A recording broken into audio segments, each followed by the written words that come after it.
Hello, welcome to the first History of Lacrosse reading. You should have this packet in your materials folder if you're in my class. So go ahead and get that out and make sure you're following along with me. This first page is called The Land and Waterways of Lacrosse. Thousands of years ago, Lacrosse looked very different than it looks today. The land was a prairie, which is a flat land with few or no trees. The area had no homes, no parks, and no people. Can you just imagine what that looks like? The prairie of Lacrosse was surrounded by rivers and bluffs. Bluffs are high, steep cliffs. They can be found in western Wisconsin and eastern Minnesota near Lacrosse. Way back in time, much of North America was covered by ice. As the climate became warmer, these large ice forms called glaciers began to melt. When they melted enough, they began to move swiftly across the land. As they moved, they flattened everything on the land that they were covering. For some reason, when they reached parts of Wisconsin and Minnesota, they split apart and went around these areas. This is why these beautiful cliffs that we call bluffs are here today. It is also why the land nearby is so flat. Three rivers meet in Lacrosse. They are the Mississippi, Lacrosse, and Black River. A legend tells us that where three rivers meet, there'll be no big winds. All three rivers meet in what is now the Riverside Park area. As of today, a tornado has never touched down in the city of Lacrosse. That's pretty cool. And those of you who are on our field trip at Riverside Park, we didn't point out those rivers, but we did see the rivers. The first people of Lacrosse. Many years ago, Native American tribes came to this area to hunt and fish during the warmer times of the year. As more time passed, tribes such as the Oneota made this area their home. They farmed and fished and lived on the prairie of Lacrosse. The Oneota chose to leave the prairie about 500 years ago. We are not sure why they left. Shortly after the Oneota left, the Ho-Chunk people moved to the prairie to live. The Ho-Chunk, or people of the big voice, came to farm, fish, and hunt. At this time, the Sioux Nation was also living on the prairie. In an agreement between the two tribes, the Ho-Chunk stayed on the prairie and the Sioux moved west across the Mississippi River. The Ho-Chunk called the Mississippi River the Mechisepe, which means Great River. The way of life of the Ho-Chunk. The Ho-Chunk lived off the natural resources of the land. They hunted deer, squirrel, and other small animals. They trapped beaver and used the rivers for fishing. They also gathered nuts and berries and planted a few crops. When they hunted, they used bows and arrows they made themselves. They used every part of the animals they hunted. The meat was used for food and the furs were used for blankets and clothing. When the Ho-Chunk had free time, they used it for playing and enjoyment. One of their favorite games was a game which was played with a long netted stick with a pocket on one end used for catching a ball. The ball was made out of deerskin. It was stuffed with animal hair and sewn together with sinew, which came from deer. During special times, such as a celebration before or after a big hunt or a wedding, these Native Americans would dress in special clothing. This clothing showed off the women's talents in beadwork and making clothes. Most of the cloth that they used for making their outfits came from animals they hunted and trapped. The French arrive in Lacrosse. So we've studied this in Wisconsin history. We've studied the first people. We studied when the French came over for the fur trade. And so that affected Lacrosse too, right? Because Lacrosse is in Wisconsin. At the same time the Ho-Chunk were building settlements on the prairie, the first white men from Europe came to North America. They came to explore and claim lands and riches for their countries. During the 1600s, French explorers traveled across the Atlantic Ocean. When they reached North America, they continued through the river and Great Lakes areas. They claimed land for France all the way to the Mississippi River. The land they explored became known as New France. A French explorer named Robert de La Salle sent a group of his men up the Mississippi River. They traveled through the prairie of Lacrosse and claimed this area for France. These men were the first white explorers of our region. When they returned to France, they talked about the many different kinds of wildlife on the prairie. Traders from France soon came to our area to trade goods with the Native Americans for animal skins and furs. These Frenchmen were called fur traders. The fur traders took the animal skins and furs back to Europe. The people of Europe bought the furs and skins to make clothing. These French traders saw the Native Americans playing their favorite game with a ball and a curved stick. It looked like a game they played in France called lacrosse. Our area was perfect for the game because of the flat prairie. Legend has it that the French named our area Prairie Lacrosse after this game. Cool. At page 6 here, other people came to lacrosse. Here's a picture of Zebulon Montgomery Pike. While the French were exploring and trading in their newly claimed land, settlers from England were moving west. There were disagreements between the English and the French over the lands that the French had already claimed.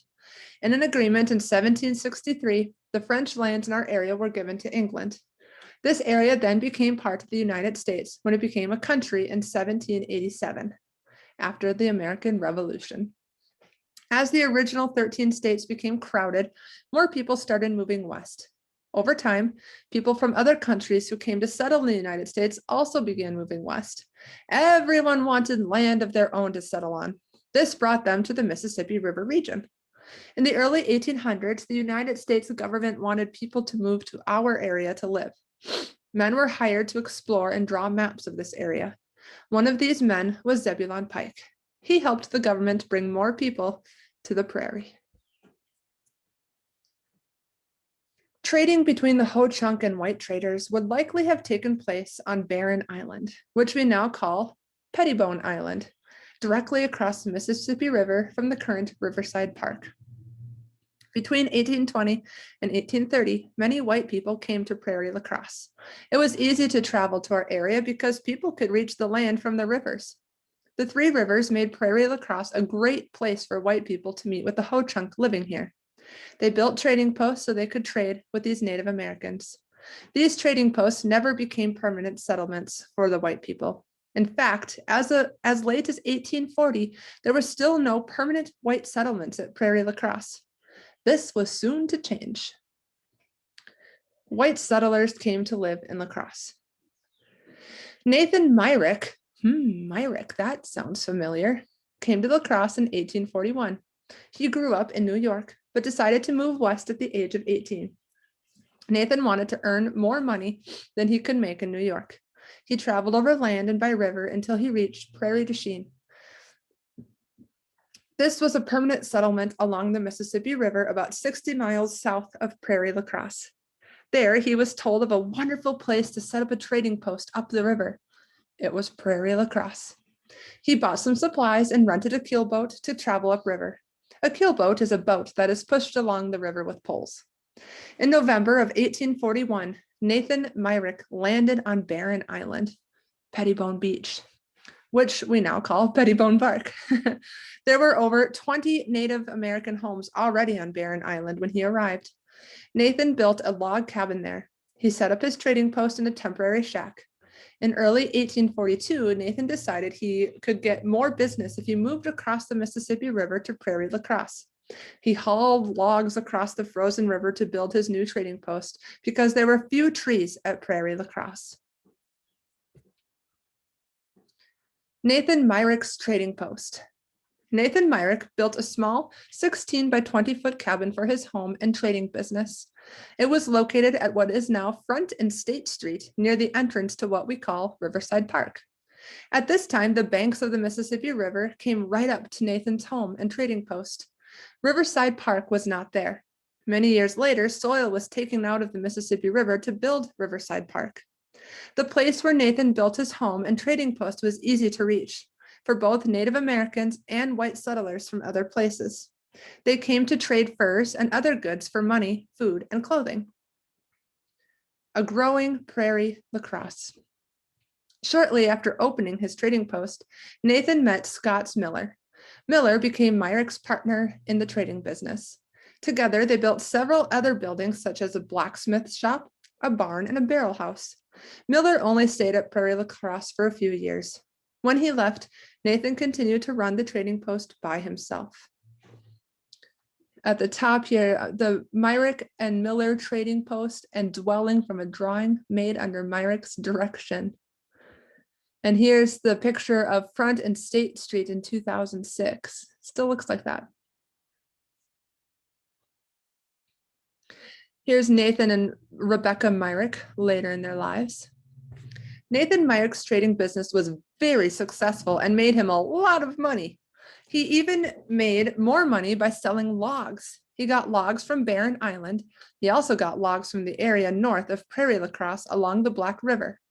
He sold these logs to passing steamboats. They used them for fuel for the steam engines on the boats. Logs were also sold to build homes in other parts of the area. While Nathan was busy making money, the other people who had moved west were also building homes and setting up their own trading posts at Prairie La Crosse. This formed the first permanent white settlement here. In 1843, Nathan Myrick went back east. While there, he married a woman from New York named Rebecca. Together, they came back to Prairie La Crosse to live and soon had children. Including Nathan and his family, the total number of people living in La Crosse in 1845 was just 12. Prairie La Crosse in October 1848 was from a pencil sketch by Seth Eastman. You might have a better picture if you have the packet. Prairie La Crosse becomes La Crosse. Nathan Myrick wanted to get even more people to move to Prairie La Crosse. He decided to have the river area of the new town mapped. He hoped that this would make it easier for other white settlers moving west to be able to buy land and stay here. With the growth of Prairie La Crosse, Nathan was named the first postmaster. After he got the job, he asked to have the word prairie dropped from the name of the town. The community had been called La Crosse since the time because of his idea. By 1848, only 6 years after Nathan first opened his trading post, the number of people living in La Crosse was 50. The new people moved here, started new businesses, but trading was still the most important business. During that year, there was a flood. The flood caused much damage to Nathan Myrick's trading business. He lost a lot of money. He left La Crosse with his family late in 1848 to find his fortune in another town. The rest of the people stayed in La Crosse to carry on with their lives. Nathan had stayed in La Crosse for 7 years running his trading post and other businesses, which helped the town grow. This gave Nathan Myrick the honor of being known as the founder of La Crosse. Myrick Park is named after him. Cool, huh? And here is a picture. Again, you probably have a better picture in your, it's not too much better, yeah. Picture map of La Crosse in the late 1860s. And then 30 years later, you could kind of see how it's developed. There you go. Thank you.